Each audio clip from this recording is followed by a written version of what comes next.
خاندان جو ہے، فیملی جو ہے، اس کی کیا اہمیت ہوتی ہے، باپ کی، ماں کی، بڑے بھائی کی، انشاءاللہ الکریم ہم سنیں گے۔ بسم اللہ الرحمن الرحیم۔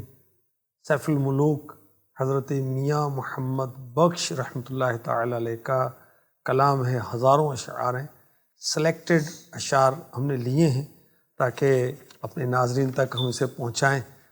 ان اشعار میں جو پچھلے ایپیسوڈ کیے گئے، پہلے میں حمد الہی کا الحمدللہ بہت ہی اچھے انداز سے بیان ہوا، اول حمد ثنا الہی، اور پھر نبی پاک علیہ الصلوۃ والسلام کے نور کے تعلق سے آپ پر درود پاک پڑھنے کے تعلق سے اشعار سنائے گئے، اور پھر غوث پاک کی منقبت، پھر مرشد کی ضرورت، حاجت اور فضیلت وغیرہ بتائی گئی۔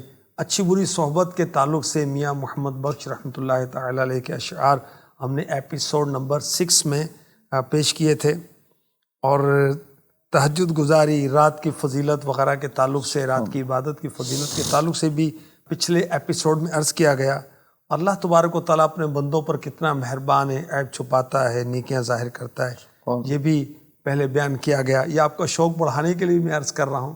مصیبت پر صبر کرنے کے اجر کے تعلق سے بھی کچھ اشعار تھے، اور پھر ہم نے جوانی جانے اور بڑھاپے کے آنے کے تعلق سے اشعار سنے، اور اب انشاءاللہ الکریم ہم سنیں گے کہ خاندان جو ہے، فیملی جو ہے، اس کی کیا اہمیت ہوتی ہے، باپ کی، ماں کی، بڑے بھائی کی، بھائیوں کی۔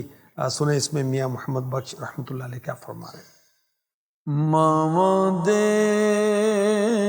دل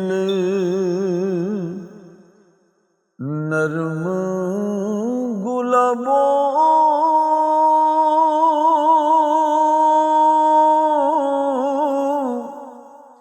کدے نہ سین جدائی،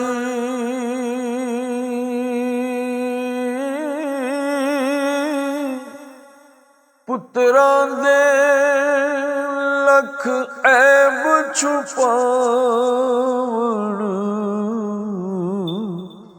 تے کدے نہ کرن برائی۔ ماؤں کے جو دل ہیں وہ گلاب کی طرح نرم ہوتے ہیں۔ پھول کی پتی کتنی نرم ہوتی ہے نا، تو ماں کا دل جو ہے بہت نرم ہوتا ہے، اولاد کی جدائی نہیں سہ سکتی۔ اور پتراں یعنی بیٹے جو ہیں، لاکھ عیبی ہوں، مائیں اپنی اولاد کے عیب کو چھپاتی ہے۔ اور مزید سنیں میاں صاحب کیا فرما رہے ہیں۔ ویر ویران دے دارو ہندے، اے ویر ویران دیاں باواں،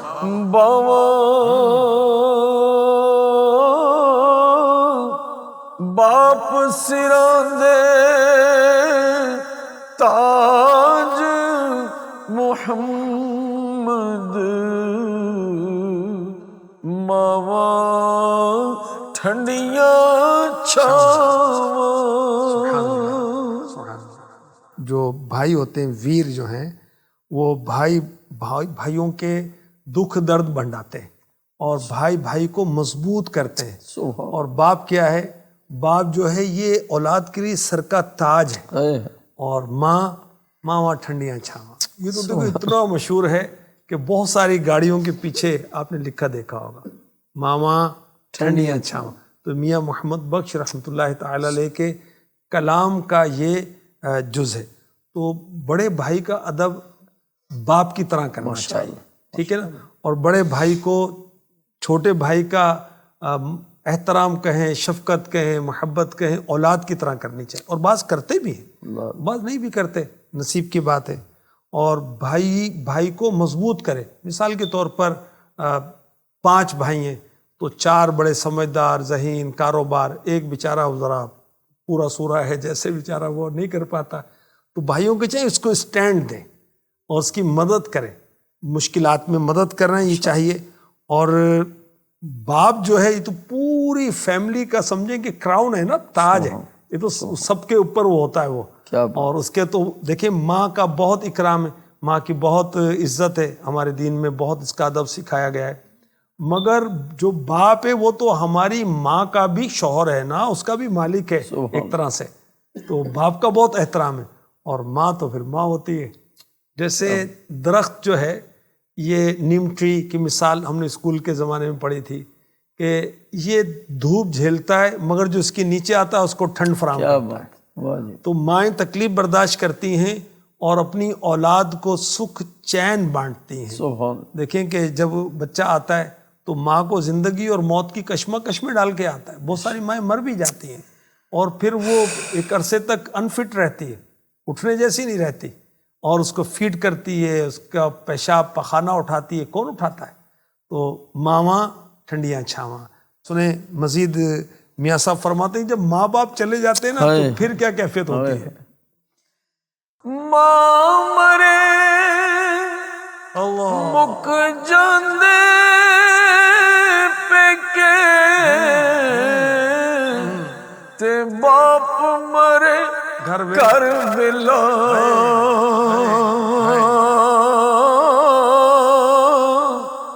انشاءاللہ مرن نویر کسے دے مک جاندا جے ملا. ماں جو ہے نا، اس کا کیا کردار ہوتا ہے؟ پوری فیملی کو اکٹھی رکھتی ہے، اور ماں چلے جائے تو بھائیوں میں بھی وہ انتشار ہو جاتا ہے، جدا جدا ہو جاتے ہیں. وہ محبتیں بھائیوں کی بہنوں کی قائم رکھنے والی کون ہے؟ وہ ہستی ہے ماں، مدر. اللہ قدر نصیب فرمائے. اور باپ ہی مر جائے تو پھر تو سمجھیں کہ وہ گھر کا کنٹرول ہی نہیں رہتا. باپ ہی ہوتا ہے نا جو پوری فیملی کو کنٹرول کر کے رکھتا ہے. اور اگر بھائی فوت ہو جائے تو پھر تو سمجھیں کہ وہ رونقیں نہیں رہتی، وہ لذتیں ملاقاتوں کی اور وہ ختم ہو جاتی ہیں. تو اللہ پاک ہمیں نصیب فرمائے باپ کی قدر، ماں کی قدر. یہ ہماری جنت اور دوزخ ہیں. ان کا ادب احترام کر لیں، جنت میں چلے جائیں. بتائیں کوئی اور رشتہ ہے، کوئی ایسا آپ کا دوست ہے کہ جس کو دیکھنے سے مقبول حج کا ثواب ملے؟ یہ ماں باپ ہے. کوئی ہے ایسا کہ جس کے لیے یہ فضیلت ہو کہ ان کی قبر پر جائیں؟ مرنے کے بعد بھی نا سورہ یاسین پڑھیں تو بخشش ہو جاتی ہے. سبحان اللہ. اور ماں باپ ایسے ہیں کہ رب کائنات نے فرمایا انشکر لی ولی والدیک، شکر مان میرا، حق مان میرا اور اپنے ماں باپ کا. تو اللہ کے ہم شکر گزار بنیں اور ماں باپ کے بھی شکر گزار بنیں. اللہ پاک کے شکر گزار بننے کے لیے ہم نمازیں پڑھیں، اور 5 نمازوں میں اپنے ماں باپ کے لیے، اپنے پیرنٹس کے لیے دعا کیا کریں. رب اجعل لی مقیم الصلاۃ ومن ذریتی ربنا وتقبل دعاء ربنا اغفر لی ولوالدی وللمؤمنین یوم یقوم الحساب. میری بخشش کر یا اللہ، میرے ماں باپ کی بخشش کر، قیامت تک جو مسلمان آئیں گے سب کی بخشش کر. ابراہیم علیہ السلام کی قرآنی دعا ہے یہ. تو نمازی جب بنیں گے ماں باپ کے لیے دعا کریں گے. دیکھیں رب ارحمہما کما ربیانی صغیرا، یا اللہ میرے ماں باپ پر رحم کر جیسے انہوں نے میرے بچپن میں مجھ پر رحم کیا. اتنا سا تو ہوتا بچہ، ماں باپ پال کے اتنا کر دیتے. وہ گوشت کا لوتھڑا سا تو ہوتا ہے، اور ماں کیسے اس کو لاڈوں کے ساتھ پیار کے ساتھ پالتی ہے، سینے سے چمٹاتی ہے، اور وہ پھر سے باتیں کرتی ہے. وہ ہوں کرتا ہے تو ماں اتنا خوش ہوتی ہے جیسے کہ پتہ نہیں کیا باتیں کر رہا ہے کیا وہ. اللہ اکبر. اور یہی اولاد وہ بڑی ہو کر امی آپ کو کیا پتا، ابو آپ کو نہیں معلوم. ارے بتا یار، تو گوشت کا لوتھڑا تھا، انہوں نے تجھے پالا اور تو انہیں کو کہہ رہا ہے کہ تجھے کیا پتا، آپ کو کیا معلوم. ابھی زمانہ بہت بدل گیا ہے، تو نہ بدلنا، کیوں آنکھیں پھیر رہا ہے اس سے. تو ماں باپ کا ادب احترام اللہ نصیب فرمائے. ماں باپ کے ادب احترام میں دنیا بھی ہے آخرت بھی. ماں باپ کے جو نافرمان ہوتے ہیں نا، یاد رکھیے کہ ان کو آخرت سے پہلے دنیا میں بھی سزائیں دی جاتی ہیں. اللہ پاک رحمت فرمائے.